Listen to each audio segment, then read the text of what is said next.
നമസ്കാരം. 2024 ലോക്സഭാ തെരഞ്ഞെടുപ്പിൽ പ്രധാനമന്ത്രി നരേന്ദ്രമോദിയെ നേരിടാൻ വാരണാസിയിൽ ആരെയായിരിക്കും പ്രതിപക്ഷം ഇറക്കുക എന്ന ചോദ്യം അത് രാജ്യം ചർച്ച ചെയ്യാൻ തുടങ്ങിയിട്ട് നാളുകളേറെയായിട്ടുണ്ട്. ഇതിനിടയിലാണ് മോദിയെ നേരിടാൻ പ്രിയങ്ക ഗാന്ധി തന്നെ രംഗത്ത് വരണമെന്ന് തൃണമൂൽ കോൺഗ്രസിന്റെ അധ്യക്ഷയായ മമതാ ബാനർജി അഭിപ്രായപ്പെട്ടത്. പക്ഷേ അത്തരത്തിലുള്ള ഒരു നീക്കം ഒരിക്കലും കോൺഗ്രസ് പാർട്ടിയുടെ ഭാഗത്തുനിന്നും ഉണ്ടാവില്ല എന്ന് തന്നെയാണ് അറിയാൻ സാധിക്കുന്നത്. കാരണം 2019 ലോക്സഭാ തെരഞ്ഞെടുപ്പിൽ മോദിക്കെതിരെ പ്രിയങ്ക ഗാന്ധിയുടെ പേര് ഉയർന്നു വന്നിരുന്നു എങ്കിൽ പോലും പിന്നീട് സ്ഥാനാർത്ഥിത്വം അജയ് റായിലേക്ക് പോവുകയായിരുന്നു.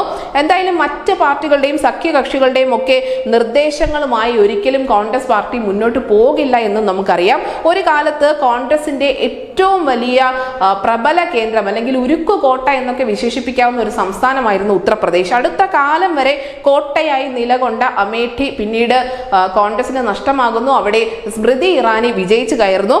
ഇത്തവണ റായ് ബറേലിയിൽ പോലും കോൺഗ്രസിന് വിജയം ഉറപ്പില്ല എന്നതാണ് യാഥാർത്ഥ്യം. തെരഞ്ഞെടുപ്പ് രാഷ്ട്രീയത്തിൽ വിജയകരമായ ഒരു തുടക്കം കുറിക്കുന്നതിന് വേണ്ടി പ്രിയങ്ക ഗാന്ധി ദക്ഷിണേന്ത്യയിലേക്ക് വന്നേക്കാം എന്നുള്ള റിപ്പോർട്ടുകൾക്ക് ചൂടുപിടിക്കുന്നുണ്ട്. നേരത്തെയും ഇത്തരത്തിലുള്ള സൂചനകൾ ഉണ്ടായിരുന്നുവെങ്കിൽ പോലും ഇപ്പോൾ വീണ്ടും അത് പാർട്ടിക്കുള്ളിൽ ചർച്ചയായിട്ടുമുണ്ട്.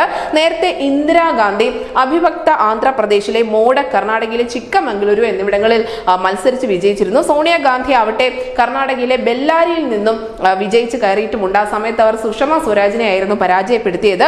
ആ ഒരു പാരമ്പര്യം തന്നെ പ്രിയങ്ക ഗാന്ധി ആവർത്തിക്കുമോ എന്നുള്ള ചർച്ചകളാണ് ഇപ്പോൾ നടന്നുകൊണ്ടിരിക്കുന്നത്. നമുക്കറിയാം 2019 അപ്രതീക്ഷിതമായാണ് രാഹുൽ ഗാന്ധിയുടെ എൻട്രി വയനാട്ടിലേക്ക് ഉണ്ടാവുന്നത്, ദക്ഷിണേന്ത്യയിലേക്ക് വരുന്നത്. അങ്ങനെ കേരളത്തിൽ നിന്നും ഇന്ത്യയുടെ ഭാവി പ്രധാനമന്ത്രി മത്സരിക്കുന്നു എന്നുള്ള വലിയ ക്യാമ്പയിനുകൾക്കൊക്കെ കോൺഗ്രസ് തുടക്കം കുറിക്കുകയും ചെയ്തിരുന്നു. പക്ഷേ രാഹുൽ ഗാന്ധി വയനാടിന്റെ MP ആയി മാത്രം ചുരുങ്ങിപ്പോകുന്ന ഒരു കാഴ്ചയ്ക്കാണ് പിന്നീട് ദേശീയ രാഷ്ട്രീയം സാക്ഷ്യം വഹിച്ചത്. എന്തായാലും ആന്ധ്രാപ്രദേശിന്റെ നിയമസഭാ തെരഞ്ഞെടുപ്പ് കൂടി അടുത്തിരിക്കുന്ന സാഹചര്യത്തിൽ ലോക്സഭാ തെരഞ്ഞെടുപ്പിൽ പ്രിയങ്ക ഗാന്ധി ദക്ഷിണേന്ത്യയിലേക്ക് എത്തണം എന്നുള്ള ആവശ്യം തെലങ്കാനയിൽ നിന്നുൾപ്പെടെ ശക്തമാവുന്നുണ്ട്. എന്നാൽ രാഹുൽ ഗാന്ധിക്ക് പുറമെ പ്രിയങ്ക ഗാന്ധി കൂടി ഉത്തരേന്ത്യ വിട്ട് ദക്ഷിണേന്ത്യയിലേക്ക് വന്നാൽ അത് ഉത്തരേന്ത്യയിൽ കോൺഗ്രസ് പാർട്ടിക്ക് വലിയ തിരിച്ചടി ആയേക്കാം എന്നുള്ള ഒരു വിലയിരുത്തലും വളരെ ശക്തമായുണ്ട്. INDA സഖ്യത്തിന്റെ ഭാഗമായി CPIക്കെതിരെ വയനാട്ടിൽ മത്സരിക്കുന്ന രാഹുൽ ഗാന്ധിയുടെ തീരുമാനം പുനഃപരിശോധിക്കണം എന്നുള്ള ആവശ്യം കൂടി ഉയരുന്നുണ്ട്. കാരണം വയനാട്ടിൽ കോൺഗ്രസ് കഴിഞ്ഞാൽ പിന്നെയുള്ള പാർട്ടി CPI തന്നെയാണ്. അതുകൊണ്ട് തന്നെ ഈ INDA എന്ന സഖ്യത്തിൽ ഒന്നിച്ചു നിൽക്കുന്ന ഇവർ തമ്മിൽ വയനാട്ടിൽ ഏറ്റുമുട്ടുമോ എന്നുള്ള ചോദ്യം കൂടി ബാക്കിയാണ്. അങ്ങനെ ദക്ഷിണേന്ത്യ മാത്രമാണ് കോൺഗ്രസിന് ഏക ആശ്വാസം എന്ന അടുത്തു വന്ന മിക്ക സർവേ ഫലങ്ങളും സൂചന നൽകിയിരുന്നു. ഇത് ശരിവെക്കുന്നത് തന്നെയാണ് നേതാക്കൾക്ക് ഇപ്പോൾ ദക്ഷിണേന്ത്യയോട് തോന്നി തുടങ്ങിയിരിക്കുന്ന ഒരു പ്രിയം.